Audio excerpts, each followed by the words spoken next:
Salam əziz şagirdlər və müəllimlər. Bu gün sizinlə Azərbaycan Respublikasının iqlimi haqqında danışacağıq.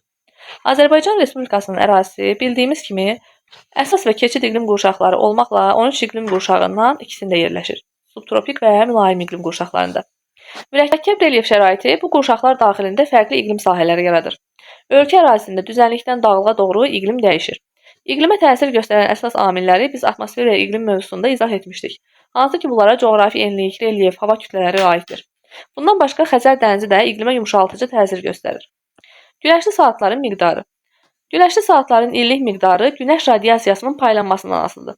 Azərbaycanda günəşli saatların illik miqdarı 1800-2900 saat arasında dəyişir. Bu göstərici Naxçıvan Muxtar Respublikasının arazboyu düzənliklərində maksimuma çatır. 2900 saat il.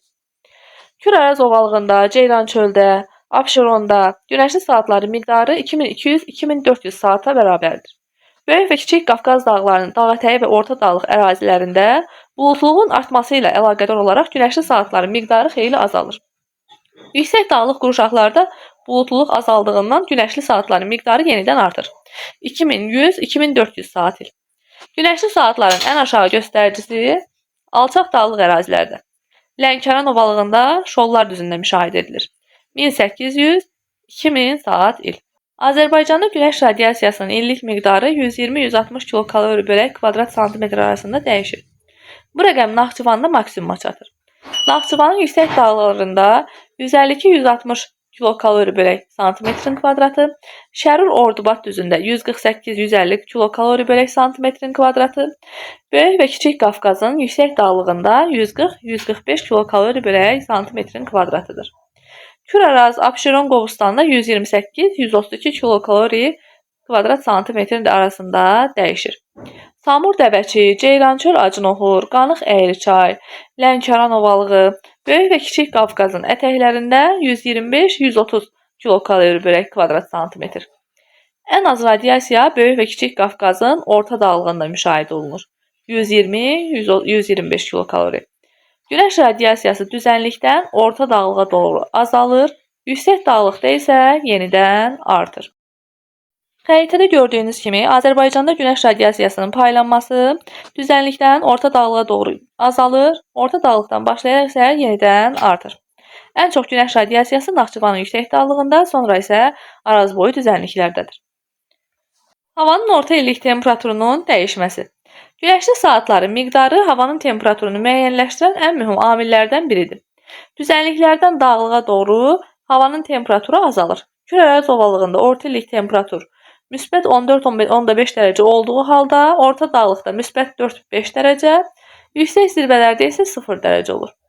Yanvar və iyul aylarının orta temperaturlarının da paylanmasında müxtəliflik müşahidə olunur. Respublikamızda havanın orta illik temperaturu düzənlik ərazilərdə qeyd etdiyimiz kimi 14-14,5 dərəcə, dağlara doğru 2000 metr yüksəklikdə 4-5 dərəcə Selsi, 3000 metr yüksəklikdə isə müsbət 1-2 dərəcə Selsi olur.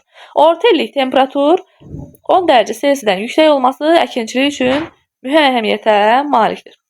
Azərbaycanda havanın orta illik temperaturu bu xəritəyə əsasən müəyyən edək.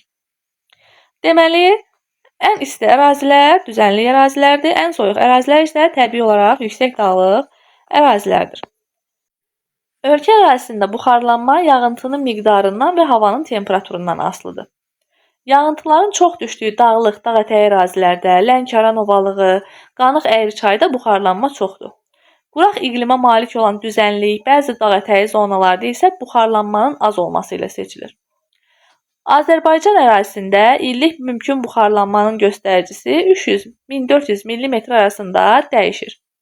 Mümkün buxarlanma dedikdə bildiyimiz kimi yüksək temperatur nəzərdə tutulur.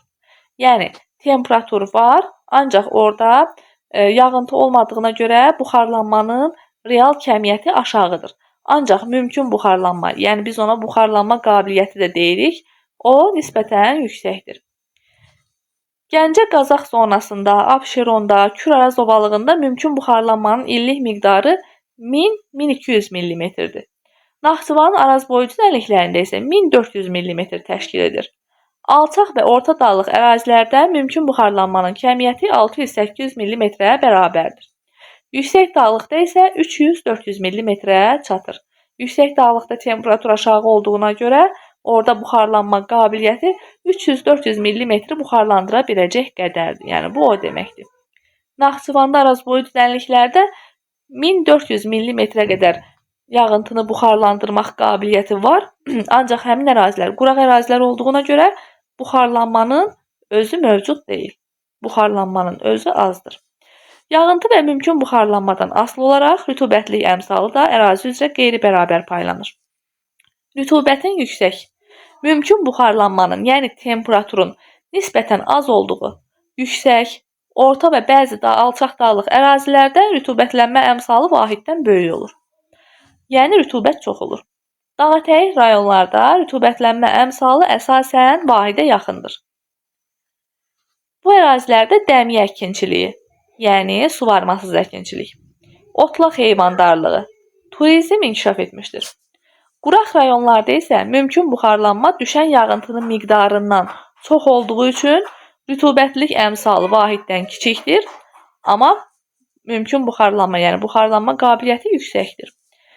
Bu, əsasən düzənlik əraziləri əhatə edir. Burada suvarma əkinçiliyi, qış otlaqları üstünlük təşkil edir. Azərbaycan Respublikasında atmosfer yağıntılarının miqdarına, mövsümi və illik paylanmasına təsir edən əsas amillər hava kütlələri, ərazinin relyefi və Xəzər dənizidir. Respublika ərazisində ən az yağıntı Qobustanın cənub-şərqinə, Abşeron yarımadasının cənub sahilinə düşür. Gördüyünüz kimi bu məntəqəyə, bura Buta məntəqəsidir. 150-200 mm-dən az. Küraraz Samur Dəvəçi ovalıqları, Naxçıvanın arazboyu düzənliklərində illik yağıntının miqdarı 300 mm-dən azdır. Küraraz ovalığında, Naxçıvanın arazboyu düzənliklərində, Samur Dəvəçi ovalığında bu hissələrdə. Yağıntıların miqdarı Xəzər dənizinin sahilindən qərbə, düzənliklərdən dağlara doğru tədricən artır. Dağlarda yağıntılar yüksəkliyə doğru artır. Ən çox yağıntı Talış dağlarında 1700-1800 mm və Böyük Qafqazın cənub yamacında 1400-1600 mm müşahidə olunur. Ən çox yağıntının müşahidə olunduğu ərazilər. Baxın, bu ərazilər Talış ərazisində deməli 1700-1800 mm, Böyük Qafqazın cənub yamaclarında isə 1400-1600 mm. Respublikamızın digər dağlıq ərazilərindən fərqli olaraq Talış dağlarında yüksəklik artdıqca yağıntının miqdarı azalır. Orta və yüksək dağlıq hissələrdə, hansı ki 1300-1500 metrdən yüksək hissələrdə və dağarası dərələrdə onun miqdarı tamamilə azalır. Hətta 250-300 mm-ə qədər bərabər olur. Azərbaycana daxil olan hava kütlələri haqqında danışaq.